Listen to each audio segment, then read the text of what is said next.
N'aie pas peur de donner à Dieu. Voilà quelque chose que j'ai dit un jour. On est à l'église et en retraite. Et pendant ce programme, le son dérange. On avait une table de mixage comme ça. Mais à cause de la salle, ça ne supportait pas. Il fallait un amplificateur, un ampli-force. J'ai parlé de ça à l'église fatiguée. Je prêchais dans le désert. C'est comme si je me parlais moi-même. Dans mon cœur, j'ai senti comme le feu qui brûlait. On était le 23 décembre 2022. Non, 2021. Oui. Et moi voilà, qu'est-ce que j'ai dit? Décembre 2021. Non, de 2022 à 2023. On est en 2024, n'est-ce pas? Donc le 23 décembre 2022. 23 décembre 2022. Je dis, Seigneur, si tu me bénis, en février, j'achète un ampli. On est en décembre. Vous savez pourquoi? Pourquoi le 10 février? Parce qu'en fait, j'avais planifié mon salaire de décembre pour le mois de janvier. J'avais là tout calculé. Non, Seigneur, ne touche pas au salaire de janvier. Toi-même, tu connais mes problèmes. Toi-même, tu sais, donc vraiment, laisse comme ça. Donc, pour avoir Dieu, pour le piéger. Je dis, Seigneur, si tu peux venir en février, je vais acheter. Et Dieu aime ça. Il y avait le bruit dans la salle. Les gens étaient en train de chanter, de louer. Et même le son ne donnait pas bien, ça faisait crac, crac, crac. Donc il y avait le bruit dans la salle. Mais j'ai entendu au milieu de tous ces bruits, j'ai entendu la voix du Seigneur qui m'a parlé net. Il me dit, pourquoi tu n'achètes pas maintenant?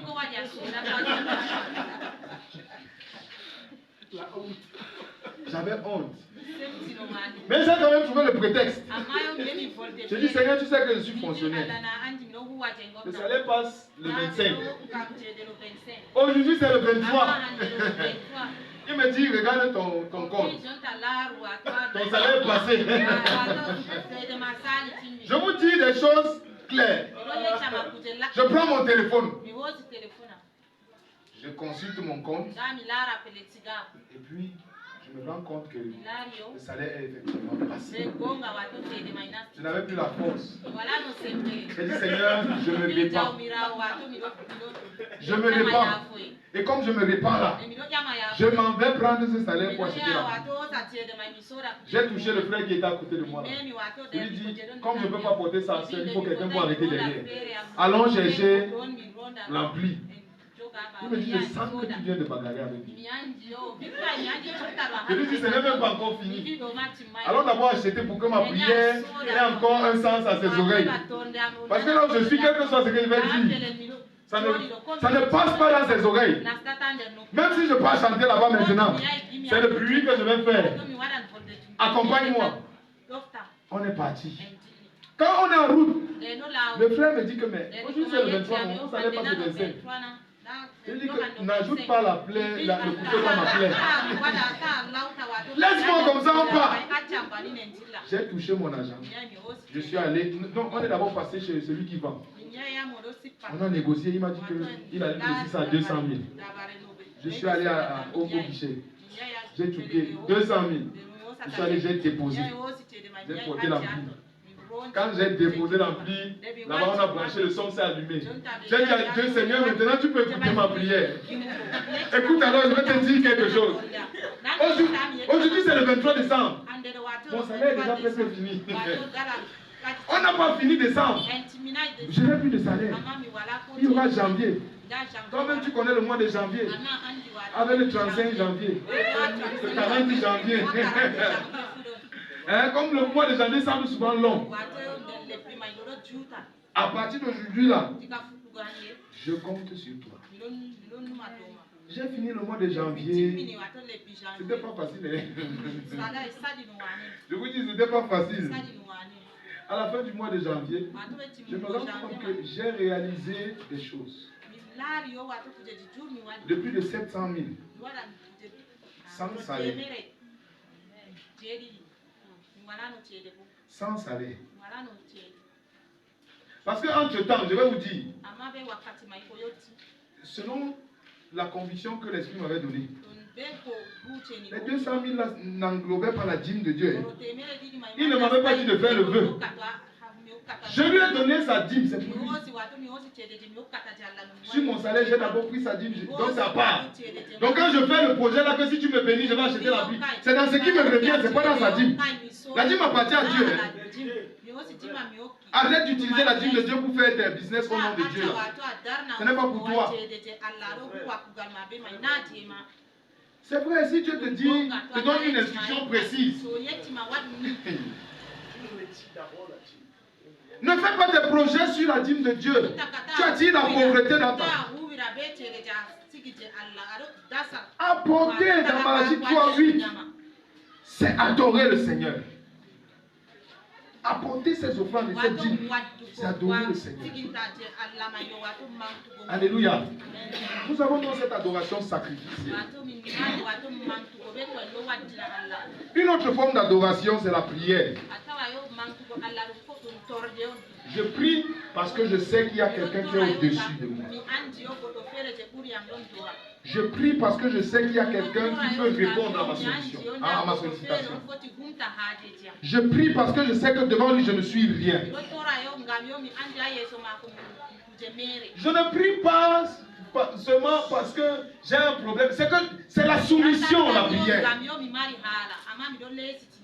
Seigneur, je viens devant toi te présenter mon problème. Ce n'est pas parce que mon oncle est ministre ou sous-préfet.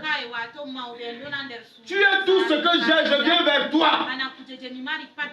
Même si je n'ai personne, le cœur du président est entre tes mains. Tu peux troubler son esprit jusqu'à ce qu'il me fasse appeler. Seigneur, je viens vers toi pour que tu me rendes justice. Seigneur, je viens vers toi pour que tu me tailles à ton image. Tu sont en train d'énumérer des sujets qu'on peut élever vers le Seigneur. Je viens vers toi pour que tu me révèles pour nous qui sommes dans la recherche les secrets de la science. C'est reconnaître que Dieu est suprême. Qui pourra m'expliquer comment le feu fait pour brûler et sans consumer? Est-ce que vous savez que le feu que Moïse a vu, le feu là n'était pas Dieu.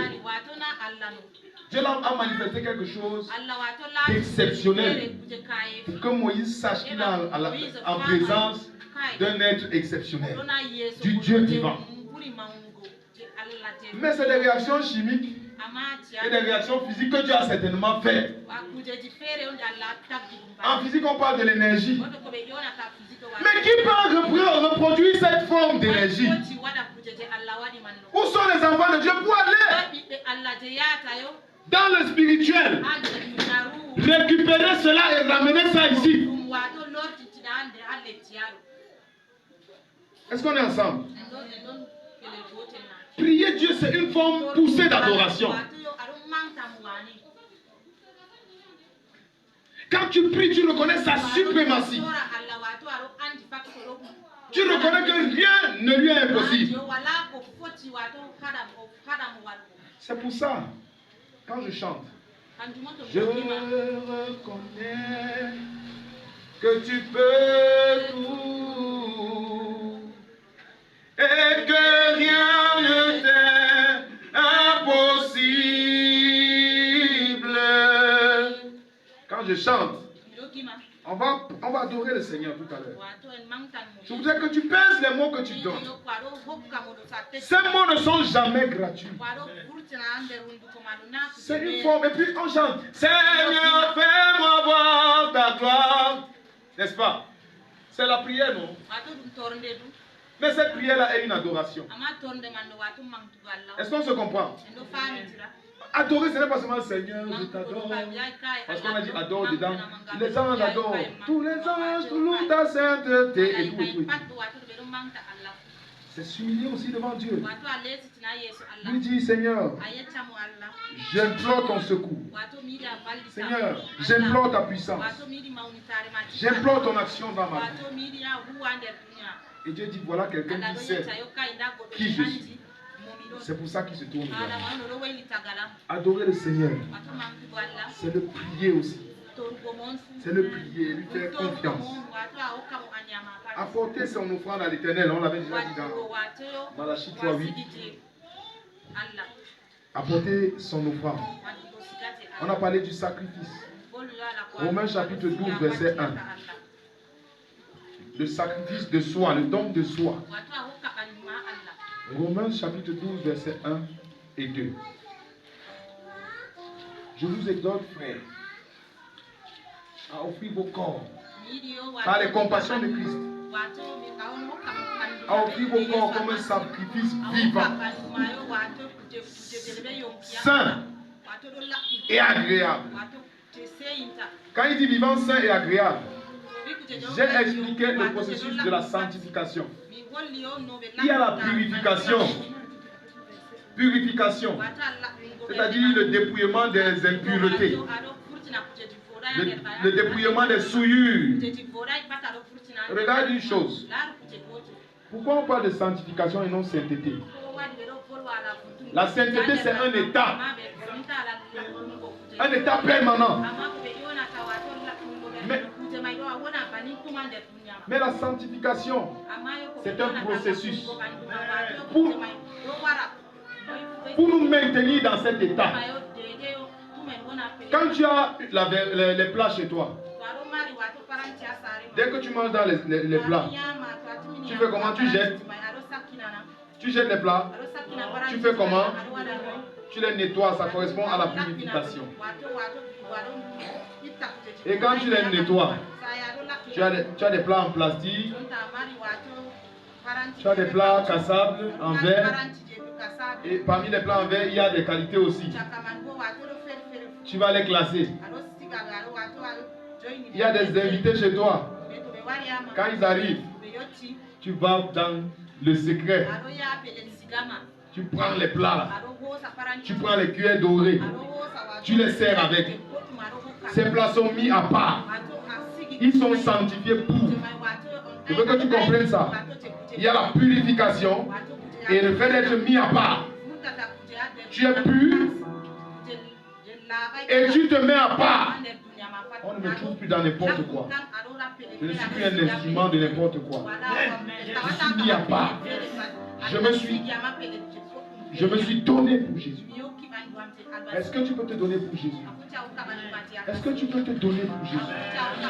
Est-ce que tu peux te donner pour Jésus? C'est la plus, c'est même cette adoration que le Seigneur aime. Dans Genèse chapitre 4, Caïn et Abel ont adoré le Seigneur. Dieu a créé le sacrifice d'Abel et son offrande. Je veux dire son cœur et son offrande. Mais il n'a pas touché au sacrifice de Caïn. Parce que son cœur n'était pas agréable à Dieu. Mais quand tu sais à qui tu appartiens, tu te mets à part pour lui. Et tu sers le Seigneur. C'est pour ça que ton corps, je disais donc hier, tu ne peux pas venir de manière désinvolte dans la maison du Seigneur. Pour revenir au temple, ton corps est le temple du Saint-Esprit. J'ai dit tout à l'heure, nous ne pouvons pas venir en culotte n'importe comment à l'église, vrai ou vrai? Tu viens le destroy à l'église. C'est bon? C'est bon? On peut quand même porter ça au quartier. Hein? Pourquoi? Alléluia. Parce que si notre consécration est vraie, quand j'ai dit mise à part, c'est la consécration. Si notre consécration est vraie, ce que je ne fais pas dans ce mur, je ne le ferai pas dehors. Parce que je suis le temple du Saint-Esprit. Et quelqu'un m'a demandé un jour, mais toi tu me dis que tu es trop saint. Moi aussi je suis pasteur mais je bois. Moi aussi je suis pasteur mais je bois. Je lui ai dit mon frère, ma consécration ne me permet pas. Il est interdit dans Lévitique au sacrificateur de boire du vin quand il entre pour faire le service dans le temple. Dieu ne veut pas qu'il y ait un mélange. Maintenant, le temple là, c'est moi. Comme tu vois là, je boirais bien du vin si j'étais sorti de ce temple. Est-ce que vous savez que nous allons boire du vin au ciel? Le vin du Seigneur. Nous allons boire à sa coupe. Nous ne serons plus dans cette tente. Et ce n'est pas le vin de perdition que les gens donnent. Et c'est ce vin-là que j'aspire. Mais je suis dans le temple du Saint-Esprit. Comment tu veux que moi je prenne le vin quand je suis dans le temple? Le jour où je vais sortir de ce temple, on ne sait jamais, viens me donner. Peut-être je boirai. Si tu veux encore avoir accès à ma vie. Mais ma consécration ne me permet plus de faire n'importe quoi. Parce que lorsqu'on entre ici, on doit être sur ses gardes. Il y a la corde et les cloches. Le voici s'est déchiré. Maintenant, ici et ici, c'est la même chose. Donc, partout dans ma vie, c'est le Saint-Esprit. Partout dans ma vie, c'est le lieu très saint. Partout dans ma vie, c'est l'œuvre du Seigneur. Je veux relever quelques points pour que tu comprennes qu'il faut se définir. Nous allons passer à l'adoration. Un enfant de Dieu, lorsqu'il y a Sainte Seine, il ne prend pas la Sainte Seine. Il a des problèmes. C'est vous qui devez courir. L'État dit pourquoi on ne prend plus la Sainte Seine dans cette église. Il dit toutes les fois que vous allez vous le faire, faites la mémoire de moi. On devait même prendre la Sainte Seine chaque jour. Chaque jour. Mais aujourd'hui, on est d'abord obligé d'annoncer. Dimanche prochain, nous aurons Sainte Seine. Donc, pour que tu te sanctifies, pour annoncer, on annonce d'abord pour que personne ne vienne porter la malédiction. L'adorateur du Seigneur n'attend pas cette annonce.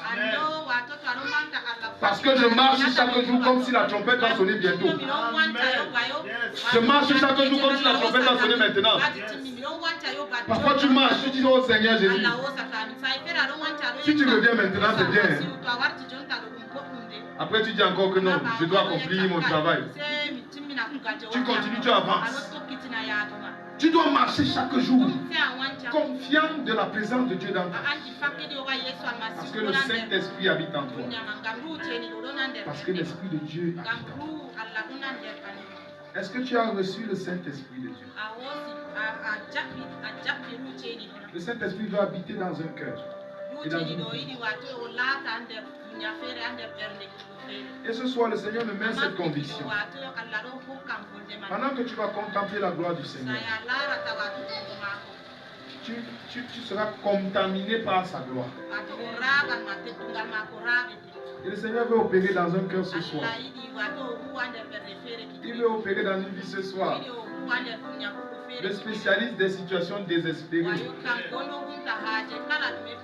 Le spécialiste des situations désespérées. Pourquoi j'ai dit aujourd'hui que je voulais te donner le secret? Le souverain sacrificateur entrait une fois dans le lieu très saint. Mais les chantres y entrent tous les jours. Tous les jours devant l'âge. Dans 1 Chronique 16, il se retrouvait là-bas. C'était toujours sous la loi. Hein? Et Dieu ne les a pas frappés. C'est terrible. Je ne sais pas si tu peux comprendre le mystère de Dieu. Du temps de Moïse et Aaron, il n'y a que Aaron qui est entré là-bas. David qui a saisi quelque chose. Et du parole de David. Du chantre de l'Éternel. Il a compris que Dieu aime celui qui s'approche de lui. Et il n'était pas le seul. Samuel dormait là-bas dans cette présence. Toujours à l'époque de la loi. Dieu n'a pas frappé Samuel. Oh bien-aimé, Dieu ne rejette pas celui qui s'approche de lui. Il y a un cantique, jamais Dieu ne délaisse. Je ne sais pas si vous connaissez. Jamais Dieu ne délaisse qui se confie en lui. Si le monde m'oppresse, Jésus est mon appui. Ce Dieu plein de tendresse, confondrait-il ma foi pour la vie éternelle? Je pense que je comprends les paroles. Il est comble de bien. Écoutez, c'est un cantique plein de vérité. Je vais le retrouver. Si vous avez les chants de victoire.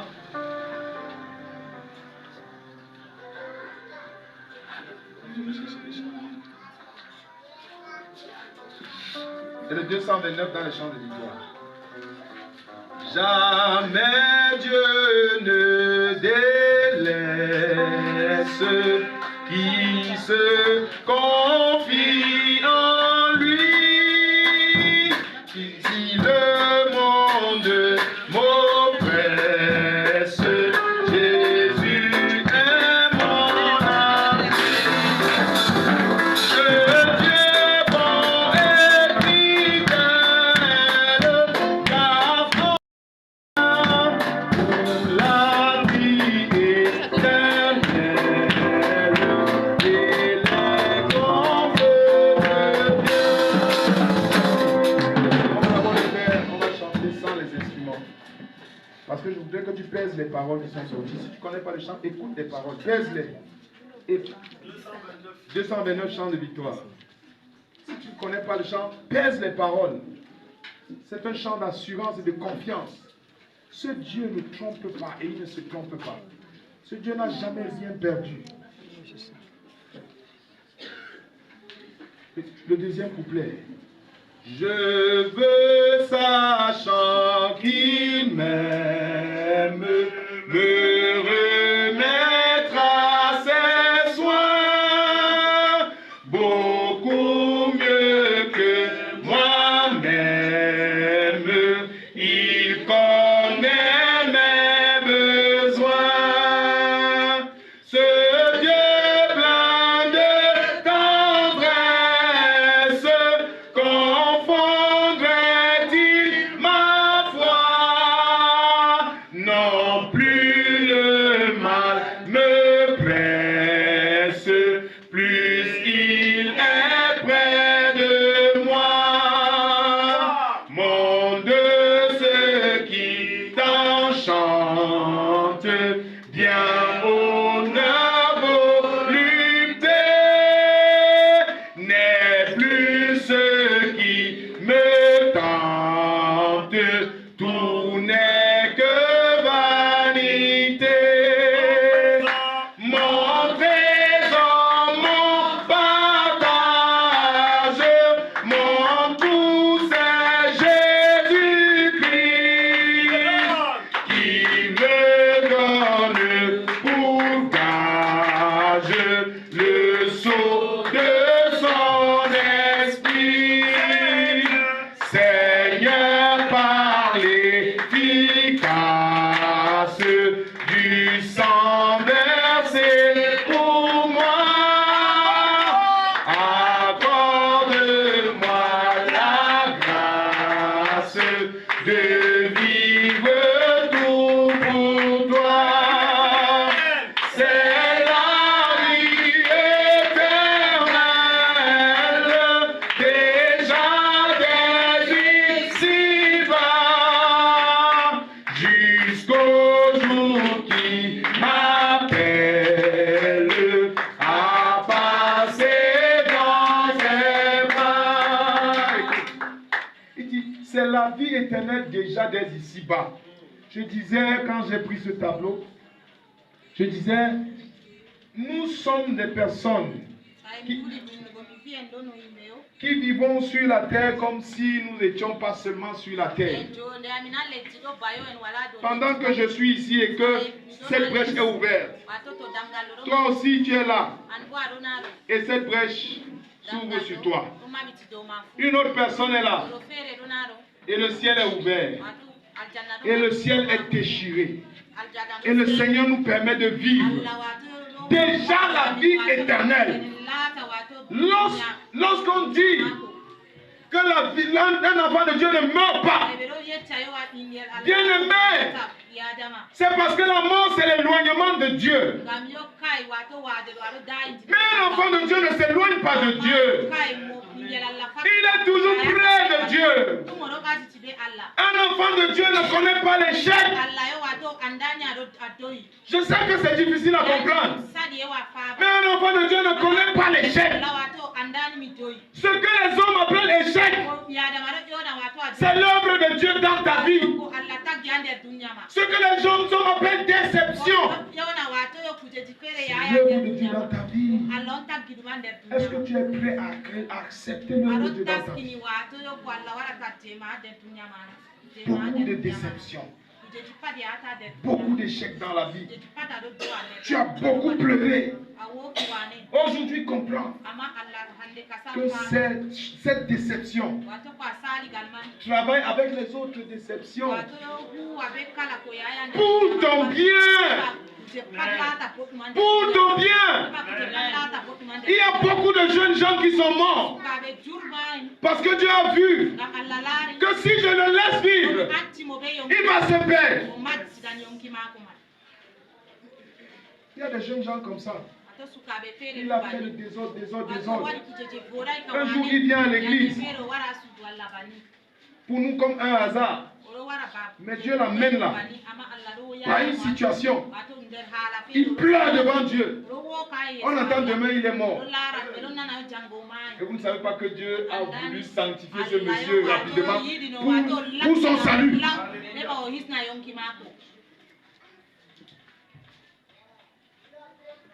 Les vraies larmes lors du deuil, c'est le regret si la personne n'a pas accepté le Seigneur Jésus. Si tu n'as pas accepté le Seigneur Jésus, c'est le moment pour toi de l'accepter. C'est le moment pour toi de lui dire, mon Seigneur Jésus, je suis devant toi. Jésus, je viens à toi. Ouvre mon cœur. Pénètre dans ma vie. Prends la place, prends le contrôle. La mort ne nous inquiète pas. Je vous dis, la mort d'un saint ne l'inquiète pas. Parce que si tu vas le chercher encore, là où il est, il va te demander pourquoi tu m'as fait revenir ici. C'est déjà la vie éternelle que nous avons ici. L'homme charnel ne voit pas les choses de Dieu. Mais l'homme spirituel vit par l'Esprit de Dieu. Il entend la voix de Dieu. Il marche avec les anges. Sache que si tu es enfant de Dieu, les anges de Dieu sont autour de toi. Tu les vois, tu ne les vois pas, ils sont là. Ils te sortent des situations que tu ne peux pas imaginer. Il y a 3 jours, un taxi a failli me ramasser. Et quand j'ai crié Jésus, je me suis retrouvé au bord de la route. J'étais en moto et je filais. Je me suis retrouvé au bord de la route. Les gens criaient et ils ont aussi arrêté de crier parce qu'ils n'ont pas compris. Mais on criait, mais il est au bord de la route. Si j'ai disparu pour me retrouver là-bas, je ne sais pas. Moi-même, je ne sais pas. Ce que je sais, c'est que j'ai